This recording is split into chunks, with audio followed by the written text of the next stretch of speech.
kontrobersyal talaga si Pastor Kibuloy.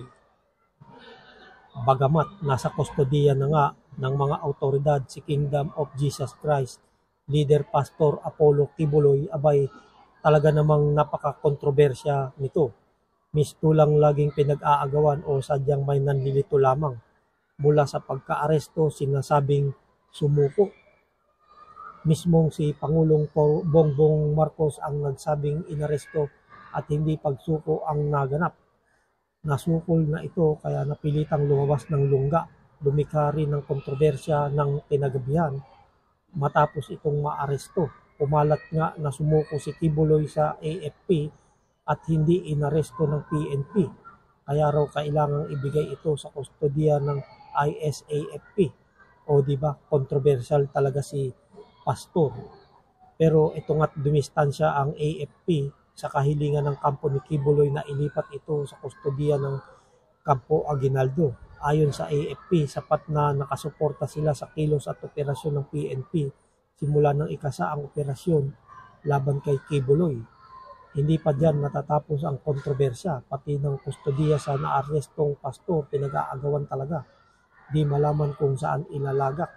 Sa kasalukuyan, nasa kustodiya si Kibuloy ng PNP. Pero kahapon naglabas ng kautusan ang QC Court na ipinalilipat si Kibuloy at mga kasamahan nito sa Quezon City Jail. Tintulan naman ito ng PNP na naninindigang mananatili sa kanilang kustodiya ang grupo ni Kibuloy. Ito umano ay dahil sa inilabas ding kautusan ang RTC Pasig na nag-uutos na i-retain ng PNP ang custody ng mga nasabing individual dahil mga kaso ang mga ito sa Pasig ay non-bailable. Ayon pa sa PNP, hindi nila maaaring isugal ang paglilipat ng custody kay Kibuloy at sa apat na iba pa sa posibilidad na magpiyansa ang mga ito at mawalan ng kontrol ang PNP. Naharap sa kasong qualified human trafficking sa Pasig Regional Trial Court Branch 159 sina Kibuloy. Non-bailable ang nasabing kaso sa ilalim ng Republic Act 9208 o ang Anti-Trafficking of Persons Act of 2003. Ganyan ang dalang kontrobersya ni Pastor Kibuloy. Aantabay tayo kung sino ang mananaig.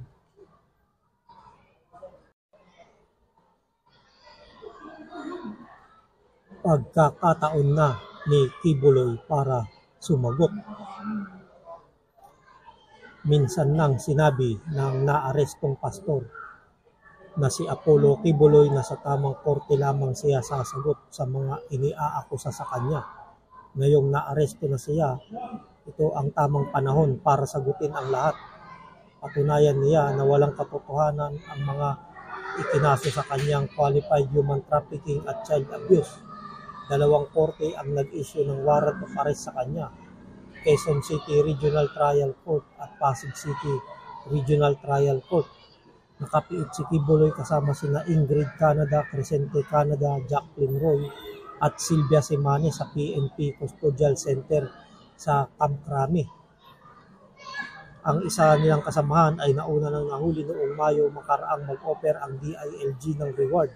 May kinakaharap din kaso si Kibuloy sa United States of America. Naaresto si Kibuloy ng PNP noong Linggo sa compound ng Kingdom of Jesus Christ.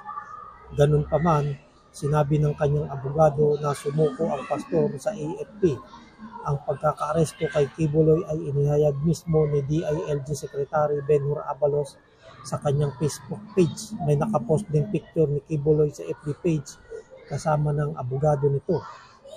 Natapos ang pagtatago ni Kibuloy makaraan ang halos 2 linggong paghahanap ng PNP sa pamumuno ni Region 11 Director General Nicolas Torre III. Nagbunga ang paghahanap ni Torre at ng mahigit 2,000 pulis. Sabi ni Torre, hindi sila aalis sa Kingdom of Jesus Christ compound hanggat hindi na isisilbi kay Kibuloy ang arrest warrant. Naninindigan si Torre na legal ang paghahanap nila kay Kibuloy kaya hindi sila titigil sa ginagawang paghahanap sa pastor.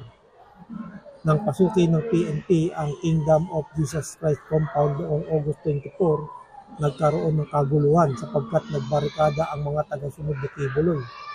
Nahirapan ng mga pulis sapagkat lumaban ang mga miyembro. May naghagis ng silya at nagsaboy ng ihi sa mga pulis.